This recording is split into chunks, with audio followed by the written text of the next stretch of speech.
আবার দৌড় লাগালেন তিনি এবং আবার ধরা পড়লেন। বলছি তৃণমূল বিধায়ক জীবন কৃষ্ণ সাহার কথা। 2 বছর পেরিয়ে ফের গ্রেফতার জীবন কৃষ্ণ, এবার ইডির হাতে। এসএসসি দুর্নীতি মামলায় সোমবার মুর্শিদাবাদের কান্দির গ্রামের বাড়ি থেকে বড়ুয়া তৃণমূল বিধায়ককে গ্রেফতার করে ইডি। যদিও ঠিক বাড়ি থেকে নয়, ইডির লোকজনকে দেখে পাঁচিল টপকে দৌড় দিয়েছিলেন জীবন কৃষ্ণ। কিছুক্ষণ দৌড়াদৌড়ির পর কাদা মাটি মেখে ধরা পড়ে।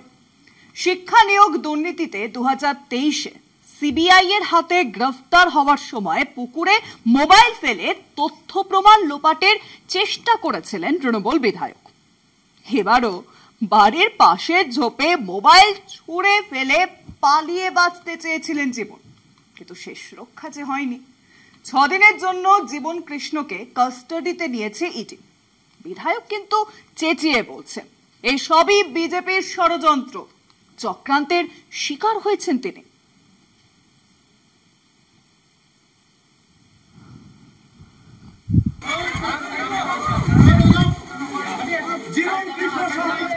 শিক্ষা নিয়োগ দুর্নীতিতে 2023 সালের 17 এপ্রিল প্রথমবার গ্রেপ্তার হয়েছিলেন বড়িয়ার বিধায়ক জীবন কৃষ্ণ সাহা। সেবার তার বাড়িতে হানা দিয়েছিল সিবিআই।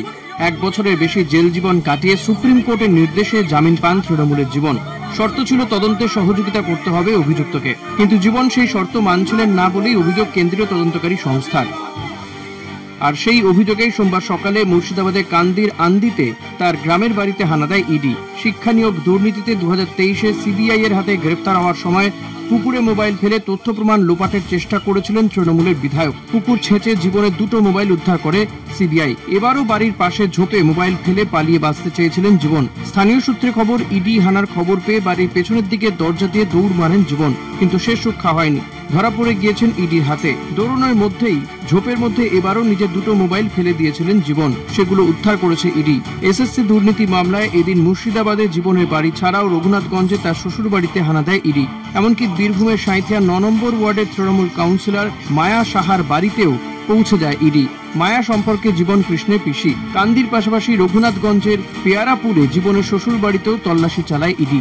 এসএসসি দুর্নীতি তদন্তে এদিন পুরুলিয়ার নিমটাড়ে জেলবন্দি প্রসন্ন রায়ের শ্বশুর বাড়িতেও হানা দেয় ইডি। প্রসন্নের শ্যালক শুভম মঙ্গলকে জিজ্ঞাসাবাদ করেন তদন্তকারীরা। সূত্র বলছে, এসএসসির উপদেষ্টা কমিটির প্রাক্তন প্রধান শান্তিপ্রসাদ সিংহকে জেরা করে মিডলম্যান প্রসন্ন রায়ের নাম উঠে আসে। প্রাক্তন শিক্ষামন্ত্রী পার্থ চট্টোপাধ্যায়ের সঙ্গে তার ঘনিষ্ঠ যোগাযোগ ছিল।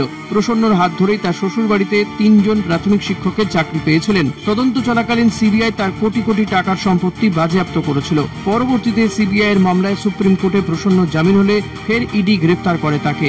এদিন সেই দুর্নীতির তদন্তেই নিমটাড়ে প্রসন্ন শ্বশুর বাড়িতে হানা দেয় ইডি।